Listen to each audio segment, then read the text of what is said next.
સુરતના પાંડેસરા ગણેશનગર વિસ્તારમાં રોડ ઘસી પડતા બીઆરટીએસ બસ ખાડામાં ફસાઈ જતા અફરાતફરી સર્જાઈ। દુર્ઘટનામાં અંદાજે 10 થી 12 મુસાફરોને ઈજા થતા હોસ્પિટલમાં ખસેડાયા।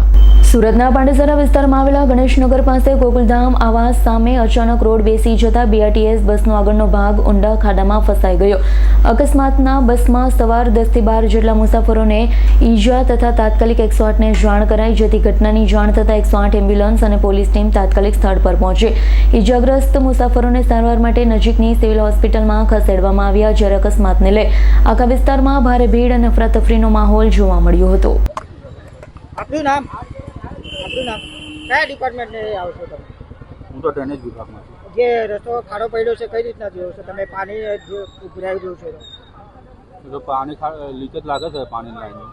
આ બાબતમાં કમ્પ્લેન મળી હતી તમને? મને નથી મળ્યો, ત્યાં મળી હોય તો ખબર। ડ્રેનેજ લાઈનના ડિપાર્ટમેન્ટમાં તો આવો છો તમે, આને જે ડ્રેનેજમાં ગાબડું પડ્યું છે તો આ બાબતમાં તો ડ્રેનેજનું કાપવું નથી આ પાણીની લાઈન।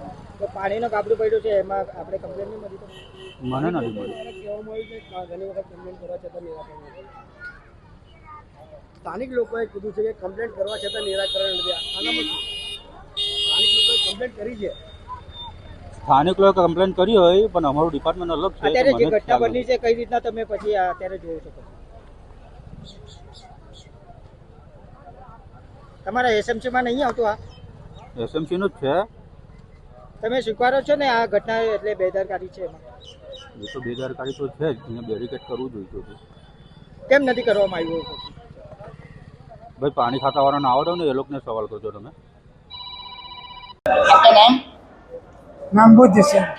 क्या हुआ था? बस से आ रहे थे उन पार्टी से, तो वही गणेश नगर पानी टंकी पास चक्का निकल गया आगे। कौन सी बस थी? 2 से 5 सरकारी में। तो कहाँ से कहाँ जा रहे थे? गणेश नगर आ रहे थे पंडितसरा ड्यूटी के लिए। कैसे निकल गया टायर?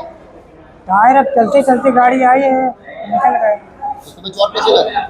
बहुत सारे आदमी गिर गए बस में। बस में कितने लोग थे? तो करीब 30 आदमी 35 आदमी थे। सबको लगा कि आपको अकेले को लगा? नहीं, करीब 25-30 आदमी को लगा थे। सबको लगा? આપનું નામ? મારું નામ મલખાનસિંહ વર્મા છે। હું બહુજન સમાજ પાર્ટી અગ્રણી છું। વલકટજી, કઈ રીતની બેદરકારી સામે આવી છે અને કઈ રીતની બસ ફસાઈ હતી? સાહેબ, એવું છે કે અહીંયા 3-4 દિવસથી શમશીના પાણી વહેતા હતા ને પછી શમશીવાળાએ કોઈ ધ્યાન નથી આપતા ને આજે પણ વરસાદ પણ થઈ છે સવારમાં ને સવારમાં વરસાદ થઈ છે પછી એ બસવાળા તો અહીંયાથી પસાર કરતા જ છે। આ પેલા બસવાળા જે એક્સિડન્ટ થયું છે એમાં 40 ને 45ની સ્પીડમાં ગાડી લઈને આવી ને પછી આ ખાડામાં ગાડી એને પુરાઈ દીધા ને પછી જેટલા પણ પેસેન્જર હતા 40-45 પેસેન્જર કરી પણ હતા અને 20-25 પેસેન્જરોને ઈજા પણ થયું છે।